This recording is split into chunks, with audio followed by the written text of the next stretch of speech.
Welcome back to Be a Loser. In this video, we're going to discuss some common misconceptions about fasting. They are as follows. Number 1, starvation. Number 2, intense hunger. Number 3, overeating after a fast. Number 4, muscle loss. Number 5, nutrient loss. And number 6, lack of glucose for brain function. All of these misconceptions were disproven long ago, but they are still used to steer people away from fasting because, as we discussed previously, there is no money to be made when you don't eat. So let's start with number 1, starvation. We've actually already covered this in the previous video, but I'd like to revisit it as this is the most common fear tactic used against fasting. Not to mention the first thing that most people bring up when discussing fasting. So if you think about it, you eat roughly 1,000 meals per year. Do you really think that skipping 3 or 10 or even 50 of these meals is going to have a lasting and harmful effect? Starvation is defined as a decrease in overall basal metabolism. This is our total energy expenditure, TEE, or put in a way I'm sure you're familiar with, calories out. Now, as a species evolving over hundreds of thousands of years, there were long periods of time where no food was available, especially in winter. If our TEE, that's total energy expenditure, decreased during this time, then where would we ever get the energy to hunt or gather food? And as these periods continued, we would get weaker and weaker to the point that we would be unable to walk, much less hunt and gather. We would have died off as a species millennia ago. But here we are, watching this video. Misconception number 1, debunked. Okay, number 2, increased hunger. Everyone tells you that if you fast, you'll just be hungry all the time. You'll just have a voracious appetite and you won't be able to stand it. Well, research shows, and Dr. Fung's experience backs this, that hunger actually decreases during fasting, especially during longer fasts when the body has transitioned to burning fat, which we'll discuss in depth in another video. My own experience and my wife's confirms this research. Fasting is actually ridiculously easy.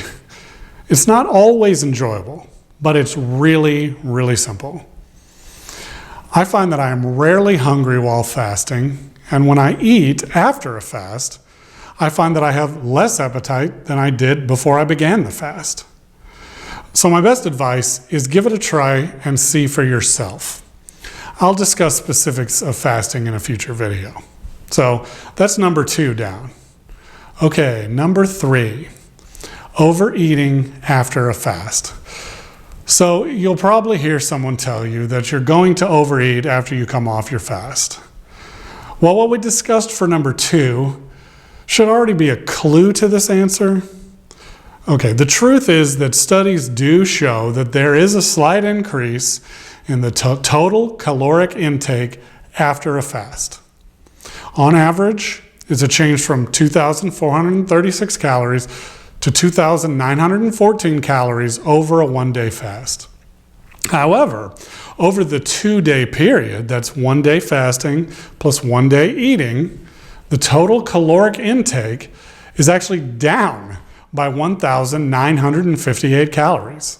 So do you eat more after a long fast? Yes. Do you eat more over the course of time? No. That's 3 down. All right, number 4, line them up, knock them down. Muscle loss.